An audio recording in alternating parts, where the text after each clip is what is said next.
திருப்பத்தூர் மாவட்டம் வாணியம்பாடி பகுதியில் உள்ள பெருமாள்பேட்டை என்கின்ற ஒரு சிறிய இடத்துல வந்து கட்சியுடைய மூத்த முன்னோடி, கட்சியுடைய மூத்த நிர்வாகி ஒருத்தர் நேற்று தவறிவிட்டார். இயற்கை எய்தினார். இன்றைக்கு அவருக்கு மாலை வாங்கி கொண்டு மாவட்ட செயலர் நாங்களாம் போயிட்டு பார்த்தோம். மாலை போட்டு அஞ்சலி செலுத்தும் போது அப்போது அவங்களுடைய மகள் என்ன சொல்லி இருந்தாங்கன்னா, அப்பா உங்களுடைய தாய் வீட்டு உறவு வந்துருச்சு, எப்பவுமே பாமக சொல்லுவீங்களே அந்த உறவுலாம் வந்துட்டாங்க, அதுவும் மாலை பாமக அந்த கொடி போட்டு வாங்கியிருந்துருக்காங்களே அப்படின்னு சொல்லிட்டு எங்களை பார்த்து சொன்னாங்க.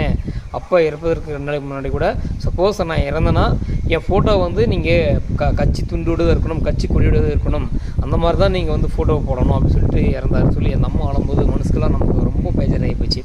அவருடைய ஆத்மா சாந்தி அடையணும், அவருடைய ஆன்மா இறைவனடையிலேருந்து இழப்பாடணும். இந்த மாதிரி ஒவ்வொரு கட்சியிலையும் ஒவ்வொரு தொண்டர்களும் உன்னதமான தொண்டர்கள் இருப்பாங்க.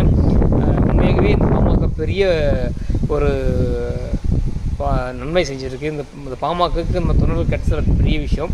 அதனால் வந்து வருங்காலங்களில் நம்ம மேலும் பயணம் செய்ய வேண்டும், இந்த கட்சியை கொண்டு போய்ட்டு அடுத்த நிலைக்கு கொண்டு போய் சேர்க்க வேண்டும். இந்த மாதிரி லட்ச தொண்டர்கள் இந்த கட்சிக்காக இருக்கிறாங்க.